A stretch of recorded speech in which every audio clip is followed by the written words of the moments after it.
In a town ruled by untouchable men, one father, a shadow trained for war, returns to unravel their secrets and protect his son. Will justice prevail where power has reigned for generations? The autumn sun dipped low, casting long shadows across the dirt path in Mason County, Mississippi. Jalen Freeman, a high school junior, trudged home from track practice, his sneakers stirring dust. His muscles ached from sprints, but pride warmed his chest.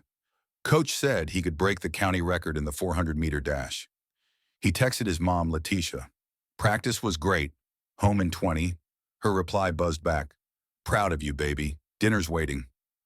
Jalen took his usual shortcut through the woods, a path he knew like his own heartbeat. Birds sang, leaves whispered, but a twig snapped behind him. His pulse quickened. Another snap, closer, with muffled voices. His father's words echoed from their last call. Trust your instincts, son. He sped up, but three figures burst from the trees. Chase Boyd, Colton Malelan, and Tanner Lattimore, sons of the town's most powerful men, the sheriff, the judge, and the hardware store owner. We need to talk, Chase sneered, blocking the path. Jalen's mouth went dry. I'm just going home, he said, voice steady despite the fear in his gut. This is our town, Tanner growled. You don't belong. They closed in, their intent clear in their eyes. Jalen's phone buzzed, probably his mom, but he couldn't reach it. The boys grabbed him, dragging him into a clearing. Masked and merciless, they left him bruised and shaken, a burning wooden cross as their cruel warning. Know your place, Chase hissed before they vanished into the dusk. Hours later, Mr. R.S., a local farmer, found Jalen crawling toward the road. Hold on, son, he said, calling an ambulance. At the hospital, Letitia's tears fell as doctors treated Jalen's injuries. That night, she dialed Caleb Freeman, Jalen's father, a man who'd spent 20 years handling threats in silence. They hurt our boy, she whispered. Caleb's voice was ice. I'm coming.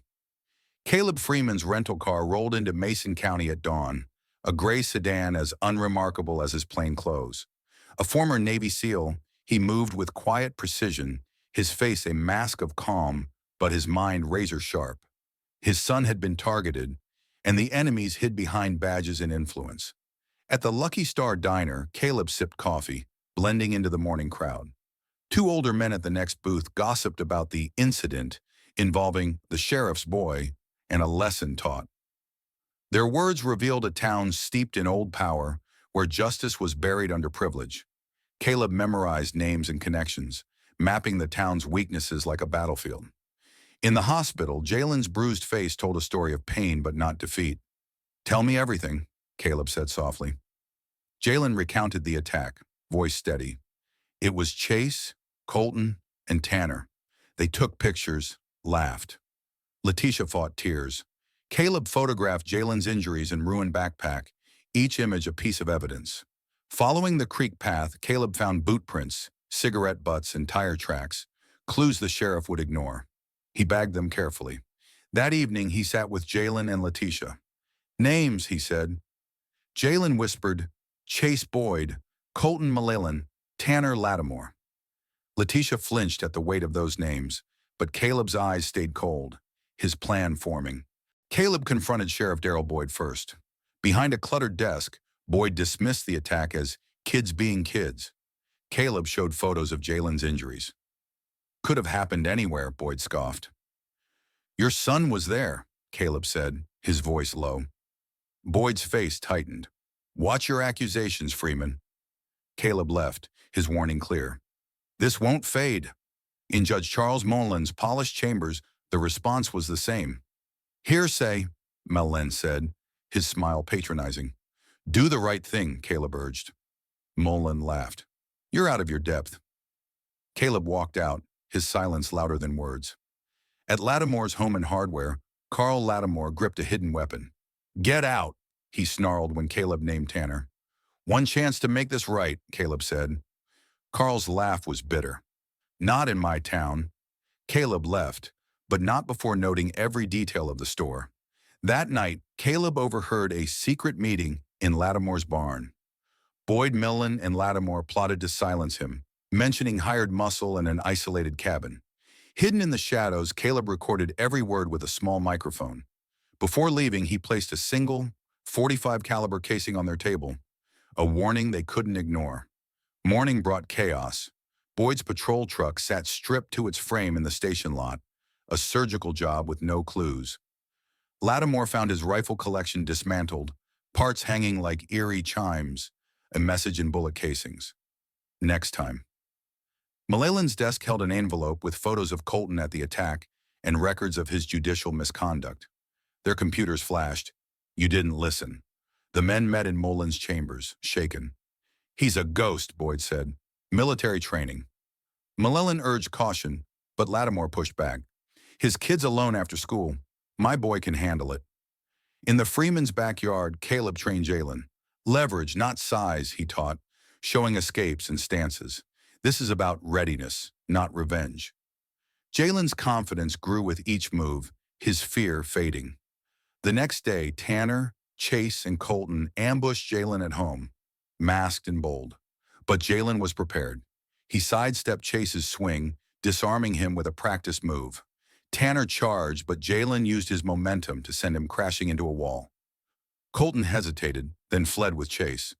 Neighbors called the police, but Deputy Wilson, Boyd's loyalist, arrested Jalen, claiming he'd attacked unprovoked. In a cold cell, Jalen sat tall, his father's words anchoring him.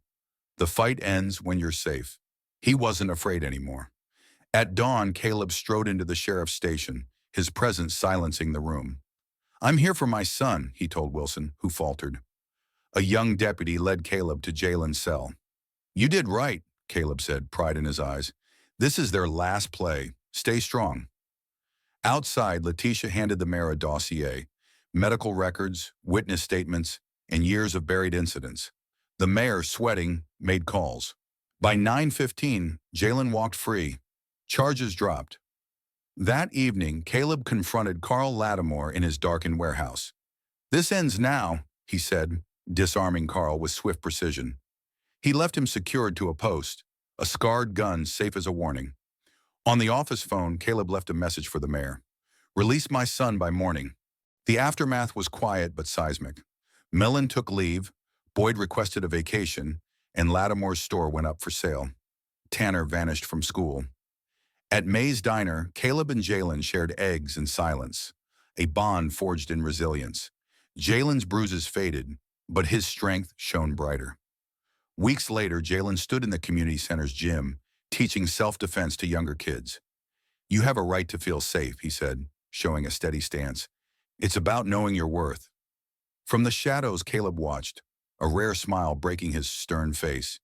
His son wasn't just surviving, he was leading. Mason County shifted. Whispers of justice spread, not through force, but through courage. Caleb's notebook, now closed, held no more names. The Freemans had won, not with fists, but with truth and an unyielding stand for what was right.